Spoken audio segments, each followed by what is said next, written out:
ये क्या है बताओ? नहीं, ये तो गलत है। गलत नहीं है, ये इससे पूरी छपाई हुई है। नहीं, डस्ट कहाँ मिला रहे हो तुम? एमसेंड मिला। एमसेंड छपाई का है, छपाई में यूज करने का। नहीं नहीं नहीं, तो ये छपाई हो रही है पूरी। नहीं डस्ट यूज नहीं है। अरे एमसेंड छपाई में है क्या, मैं ये पूछ रहा हूँ। छपाई में नहीं है तो क्यों हो रही है फिर ये यूज? जय राम जी की नमस्कार, जय जोहार। मैं हूं सुदीप तिवारी और आप देख रहे हैं एंड तक इंडिया खबर की तह तक। इन दिनों सिवनी जिले के विभिन्न विकास खंडों में सीएम राइज स्कूल भवन निर्माण तेजी से और जोरों शोरों से चल रहा है, तो वहीं कुछ भवन में भ्रष्टाचार और घटिया सामग्री का उपयोग किए जाने का आरोप लग रहे हैं। इसी कड़ी में उपनगरीय क्षेत्र धूमा स्थित सीएम राइज स्कूल में सांसद प्रतिनिधि राहुल अग्रवाल ने गंभीर आरोप लगाते हुए ठेकेदार पर मनमानी और घटिया निर्माण सामग्री के आरोप लगाए हैं। तो वहीं आपको यह भी बताते चलें कि मौके में सीएम राइज का निर्माण करने वाली कंपनी व ठेकेदार का ना ही तो नाम है, ना ही कुल लागत का नाम है, न कुछ एस्टीमेट है, न किसी प्रकार का कोई डीपीआर, जिससे यह सिद्ध नहीं हो पा रहा है कि यह बन क्या रहा है और कितना बन रहा है, इसकी भी कोई जानकारी नहीं है। आपको यह भी बताते चलें, धूमा शासकीय हायर सेकेंडरी स्कूल भवन निर्माण में भी इसी तरह का भ्रष्टाचार हुआ था और उस भ्रष्टाचार को वरिष्ठ अधिकारी अपनी नग्न आंखों से भी देख सकते हैं। भवन की हालत इस कदर हो गई है कि अगर आप एक कील ठोक दें तो पूरा भवन भरभरा कर नीचे गिर जाएगा। बावजूद इसके भ्रष्टाचार इस कदर हो और वरिष्ठ अधिकारी आंख मूंद लें, बात कुछ हजम नहीं होती। राहुल अग्रवाल सांसद प्रतिनिधि ने आरोप लगाया है कि जब निर्माण एजेंसी के विभाग प्रमुख निगम पचौरी से संपर्क किया गया तो उनने उल्टे सीएम हेल्पलाइन की बात कहकर पल्ला झाड़ लिया है।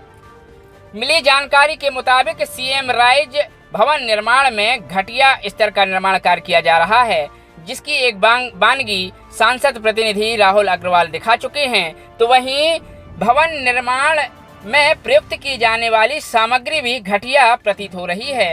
मौका स्थल पर फील्ड इंजीनियर अतुल से जब बात की गई तो अतुल ने भी कैमरे में स्वीकार किया है कि निर्माण सामग्री घटिया तो लगाई जा रही है।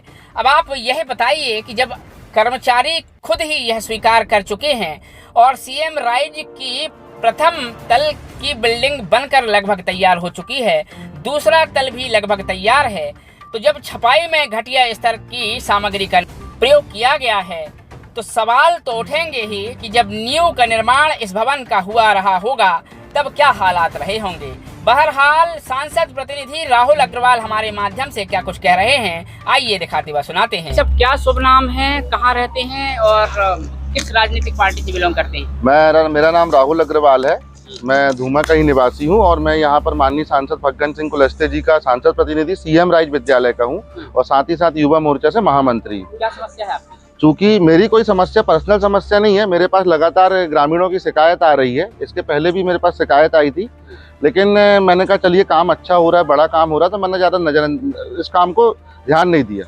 अब बड़े अधिकारियों से अवगत कराया। आज मैं किसी पर्सनल काम से आया था अपनी फैक्ट्री की लेबर के लिए, जब मैंने यहाँ देखा कि डस्ट में रेत मिलाई जा रही है और मैंने अंदर जाके देखा तो इसकी छपाई चल रही थी। मैंने वीडियो बना के पूछा तो बोलते हैं कि बिम कॉलम है, जबकि एक छोटे से बिम कॉलम में ये लोग यूज कर रहे थे। साथ ही साथ इसके पहले भी मैंने इनके निशान पचौरी जी हैं, बीडीसी निगम के अधिकारी हैं, वो उनको भी शिकायत और उनको अवगत कराया था कि सर इसके पहले भी डस्ट यूज हो रही है, बोल्डर का यूज इन्होंने फिलिंग में कर दिया है, जंग लगे लोहे में पिलर कॉलम में भर दिया है। लगातार मेरे द्वारा बड़े अधिकारियों को अवगत कराया जा रहा है, उसके बाद भी ध्यान नहीं दिया जा रहा है। क्योंकि मामला मेरे राजनीतिक क्षेत्र भारतीय जनता पार्टी और मेरे सांसद जी का है, इसलिए मैंने इस बार जिम्मेदारी से आपके माध्यम से सबको अवगत कराना उचित समझा और मैं इसमें कार्रवाई चाहता हूँ। अभी आचार संहिता लग गई है, तो क्या आचार संहिता का फायदा उठा के ये सब किया जा रहा है? मुझे तो निश्चित ही यह प्रतीत हो रहा है। और आचार संहिता नहीं, आजकल अधिकारी और ठेकेदारों को किसी का डर बचा नहीं है, क्योंकि अब भारतीय जनता पार्टी अब इस ओर बहुत बड़ा कदम उठाने वाली और इस ओर ध्यान देगी, तो जिससे कहीं ना कहीं एक अच्छा काम होने की संभावना आगे है। खैर, सवाल तो सांसद प्रतिनिधियों पर भी उठे थे और इसकी खबर सबसे पहले एंड तक इंडिया ने दिखाई थी। केंद्रीय मंत्री फग्गन सिंह कुलस्ते से सवाल भी किया था कि सांसद प्रतिनिधियों पर अवैध वसूली के आरोप लगे हैं। बहरहाल सांसद द्वारा इन आरोपों का खंडन किया जाकर इस बात से इनकार किया गया था। किंतु सवाल तो उठ रहे हैं कि सांसद प्रतिनिधि ही जब इस तरह की सवाल उठाने लगे तो कहीं न कहीं कुछ न कुछ तो दाल में काला है। जहां एक और डबल इंजन की सरकार केंद्र व प्रदेश में चल रही है, सभी काम पूरी पारदर्शिता से चल रहे हैं, तो भ्रष्टाचार की गुंजाइश आखिर कर्मचारी और अधिकारी सहित ठेकेदार कैसे निकाल लेते हैं, यह समझ से परे है। अब आपको फील्ड इंजीनियर अतुल से की गई बातचीत का अंश भी सुनाते हैं, जिसमें अतुल ने स्वीकार किया है कि काम तो गलत हुआ है। क्या शुभ नाम है आपका? क्या है आप यहाँ? फील्ड इंजीनियरिंग किस विभाग से? Nexus consultant. अभी जो मौके पर हमने देखा है और आप भी देख रहे हैं, कितना सही मानते हैं? नहीं ये गलत है, इसको तो यूज करने तो आज की बात हुई, ये जनप्रतिनिधि सांसद प्रतिनिधि आज की बात है। इसके पहले भी कौन कर रहा है मॉनिटरिंग? नहीं मैं ही कर रहा था और इनको मना किया हुआ था। तो फिर ये मना करने के बाद ये मनमानी क्यों? नहीं ये तो गलत है ना, ये गलत। पूरी बिल्डिंग खड़ी कर दी आपने और आज गलत कह रहे हैं आप। नहीं ये बस इसी में यूज करा होगा, ये मेरे नॉलेज में नहीं।